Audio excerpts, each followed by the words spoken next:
Good morning, students. How are you? आज मैं chapter number first का रिवीजन लेके आया हूँ। चैप्टर नंबर फर्स्ट जो भी हमने चैप्टर नंबर फर्स्ट स्टडी किया था, ओके, वो पूरा का पूरा चैप्टर में रिवीजन कराऊँगा और साथ में जेडवली नीट के और एम्स के MCQ में सोल्व कराऊँगा और आपको होमवर्क में भी दूँगा जिसके रिगार्डिंग आपको कुछ तकलीफ नहीं रहे, आप सोल्व करना, नहीं समझ में आए तो मेरे को बोलना। और आज मैं एक असाइनमेंट भी रखा हुआ है, समर वेकेशन का जो असाइनमेंट रखा हुआ है चैप्टर नंबर 1, 2 और 3 का, और वो कंप्लीट करने के बाद आपको जब भी आप स्कूल पर आओगे तभी मैं चेक करूँगा। मोस्ट इम्पोर्टेंट है, हमारे स्कूल में जब भी एग्ज़ाम ले होगी उसमें से ही सब कुछ होगा। इसके रिगार्डिंग मैंने आपको दिया हुआ है, प्लीज़ आप सब कुछ करके आना और आपको दिक्कत नहीं हो, इसलिए मैंने PDF में भी सेंड कर दिया है। इस लेक्चर का भी मैं PDF आपको सेंड कर दूंगा, जिसके रिगार्डिंग आपको first of all first chapter पूरा रिवीजन हो जाएगा। यही सब पढ़ोगे आप, रिवीजन करके फर्स्ट चैप्टर पूरा का पूरा आ जाएगा। ओके, आज स्टार्ट करते हैं। पहले इलेक्ट्रिक चार्ज, पहले हमने इलेक्ट्रिक चार्ज की बात की, क्वांटाइजेशन ऑफ चार्जेस की बात की थी, Q = NE। ओके, मास को भी हम ट्रांसफ़र कर सकते, तो वो तो मालूम है, आप transfer during the charging of ME × N R is column is N is pure integer, तो आपको मालूम है। Mass of electrons 9.1 × 10⁻31 kilogram, E = 1.6 × 10⁻19 coulomb. ये सब एग्जाम्पल के लिए इम्पोर्टेंट है और यही हमने सब कुछ स्टडी किया हुआ था। और क्वांटाइजेशन वो हमने बात की थी। बाद में हम सेकंड की बात करेंगे, एग्जाम्पल कूलम्स लॉ की बात की थी, F = K Q1Q2/R²। पर यहाँ पर मैंने वैक्यूम के लिए दिया हुआ है 1/4πε0 Q1Q2/R², मीडियम के लिए 1/2/4πε0 Q1Q2/R² × K दिया हुआ है। Okay, units of the Q1 and Q2 are coulombs in, F is newton, is R is metre, और आपको मालूम है। सब कुछ वैल्यू पुट करने के बाद K = 9 × 10⁻9 न्यूटन मीटर पर कूलम स्क्वायर। ओके, अभी हम बात करेंगे सुपरपोजिशन ऑफ इलेक्ट्रिक फोर्स की बात करेंगे, प्रिंसिपल हो तो आपको मालूम है। F1 के रिगार्डिंग बात करते हैं, F12, F13, F14 up to F1n। Suppose दो फोर्स की बात करूँगा तो कैसा हो जाएगा, F = यानी कि टोटल फोर्स की बात करूँगा तो कैसे हो जाएगा, √of F1² + F2² + 2F1 × F2 × cos θ। Okay, वो तो आपको मालूम है, इसका यूनिट क्या रहेगा, न्यूटन ही रहेगा। और उसके बाद का थियरी है इलेक्ट्रिक फील्ड हमने पूरा स्टडी किया हुआ है, चैप्टर नंबर 2 में भी पूरा स्टडी किया हुआ है और चैप्टर नंबर 1 में भी दिया हुआ है। E = F/Q0। ओके, और F = Q0 × A। F को लीटर बनाएंगे तो Q0 × A हो जाएगा, न्यूटन पर कूलम हो जाएगा, otherwise volt per metre. Okay, volt per metre वो कहाँ से क्यों आया था वो आपको मालूम रहना चाहिए। Relation between of electric field and electric potential, V = E × D%। Electric field point charges की बात करूँगा तो KQ/R²।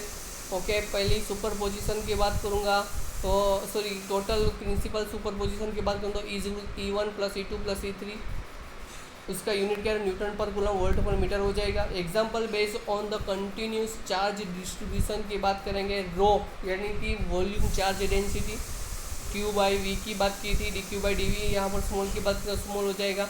सरफेस चार्ज डेंसिटी की बात करें तो सिग्मा हो जाएगा, dQ/ds हो जाएगा। लीनियर चार्ज डेंसिटी λ = dQ/dl हो जाएगा। For extend on charge Q0 due to continuous charge की बात करेंगे तो Q0/4πε0 dQ/R² × R कैप हो जाएगा। ओके, यहाँ पर फोर्स और इलेक्ट्रिक फील्ड की कंटिन्यूस डिस्ट्रीब्यूशन की बात की है। सपोज हम कोई भी पार्ट की बात करेंगे तो हम स्मॉल पार्ट की बात करें, स्मॉल पार्ट का पहले हम क्या फाइंड आउट कर लेंगे, उसका जो भी फोर्स रहेगा फोर्स फाइंड आउट कर लेंगे, उसका पूरा फाइंड आउट करेंगे, इंटीग्रेशन कर देंगे तो हमको F मिल जाएगा। उसी तरह हम इलेक्ट्रिक फील्ड भी फाइंड आउट कर सकते हैं, पहले छोटा वाला उससे बाद बड़ा वाला, इंटीग्रेशन करके बड़ा वाला मेरे को मिल जाएगा। रो यानी कि डेंसिटी की कौन सा रहेगा, coulomb per metre cube, sigma की coulomb per metre square, lambda is coulomb per metre, N E is newton per coulomb. अभी बात करें dipole moment, P is Q into two A, Q is charge and two A is distance between two charges, वो तो आपको मालूम ही है। उसका unit कहाँ से कहाँ, डायरेक्शन कहाँ से कहाँ तक होती है, नेगेटिव से लेकर पॉजिटिव तक होती है। उसका यूनिट क्या रहेगा, कूलम पर मीटर रहेगा। ओके, और एक्सीएल और इक्वलेटरल की हम बात करेंगे। एक्सीएल की बात करें तो 1/4πε0 2πr, अदरवाइज 2p/r³ हो जाएगा। Dipole of equatorial point of distance from R from the centre of the dipole की बात करें तो 1/kp/r³ हो जाएगा। Torque is equal to torque P E sine theta, where theta is the angle between of P and E. Okay, यहाँ पर torque is P E sine अथवा P cross E भी लिख सकता हूँ। P where is P is dipole moment and is electric field. Okay, where theta is equal to angle between of P and E. Unit तो आपको बोला newton per coulomb, otherwise volt per metre. Dipole की coulomb into metre. अभी electric flux की बात करेंगे तो क्या हो जाएगी, इलेक्ट्रिक फाई ई से represent E dot S, S is surface area, E is electric field, E S cos theta, theta is angle between of the E and S. Phi E is equal to integration of into delta S Q by epsilon naught. Flux density की बात करें, total flux upon area, phi E upon S.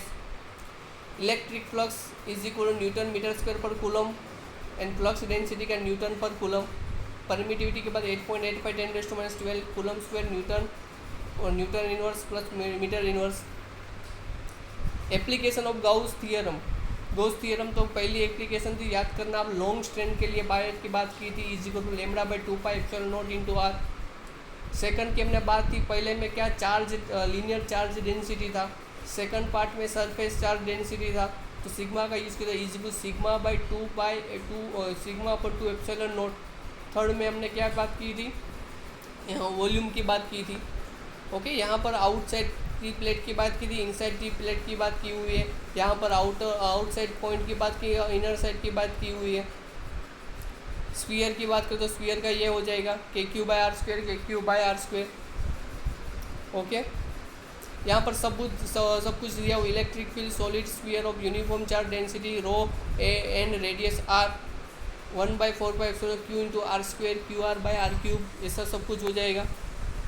और density की बात करें, density mass open volume, तो मास क्या रहेगा वो भी रहेगा, वॉल्यूम क्या रहेगा 4/3πr³ रहेगा। सबका वो दिया हुआ है, वो तो आपको आगे पढ़ाई आपने।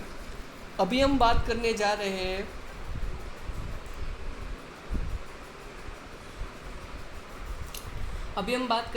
हो जो MCQ सोल्व कर रहे हैं। MCQ क्योंकि JEE नीट में जो भी MCQ आते हैं उसके रिगार्डिंग जो भी हमने दिया हुआ है MCQ वो सोल्व करेंगे। ओके, देखो यहाँ पर एक क्वेश्चन दिया हुआ है, 3 positive charges of equal value of Q are placed at the vertices equilateral triangle, the resulting line force should be sketched as इन।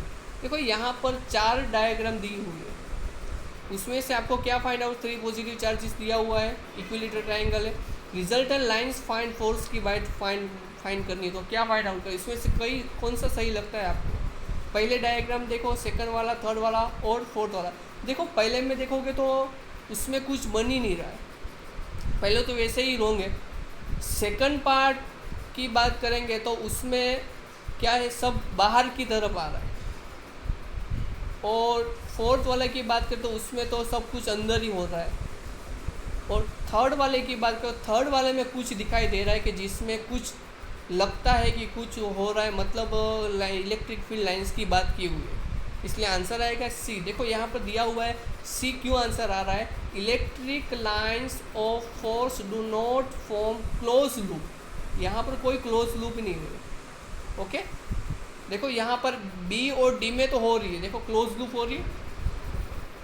और more ever lines for start from the positive charge and on negative charge, so option A is also wrong. ये तो wrong ही हो जाएगा, तो answer कौन सा आएगा, C answer आएगा। ये MCQ है, याद रखना, वो आपको याद रखना है। ओके, JEE नीट में ऐसा ही पूछेंगे सब।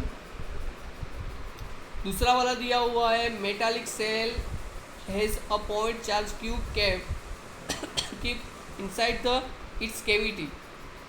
Which one of the following the diagrams correctly represent the electric lines of forces? इसमें इलेक्ट्रिक फोर्सेस की लाइन कौन सी डायग्राम में करेक्टली है? देखो यहाँ पर ए बी, देखो आप ए बी में तो देखोगे तो वहाँ पर तो हो नहीं रहा है डायरेक्टली। इसमें भी देखो यहाँ पर दिया हुआ है C electric field lines are perpendicular to the equilateral surface and electric field is zero everywhere inside a conductor, यानी कि सी आंसर आएगा। उसके बाद की देखेंगे 6 charges, 3 positive and 3 negative equal magnitude are to be placed at the vertices of the regular hexagon such that the electric field at the, देखो यहाँ पर सिंपल दिया हुआ है कि यहाँ पर 6 चार्जेस दिया हुआ है, इक्वल चार्जेस हेक्सागोनल में दिया हुआ है, तो यहाँ पर P Q R S T U उसमें कौन सा चार्ज रहेगा? देखो यहाँ पर 3 पॉजिटिव चार्ज है, 3 नेगेटिव चार्ज है, ओके यहाँ पर दिया हुआ है। तो उसका सॉल्यूशन देखो यहाँ पर दिया हुआ है, मैंने लिखा हुआ है डी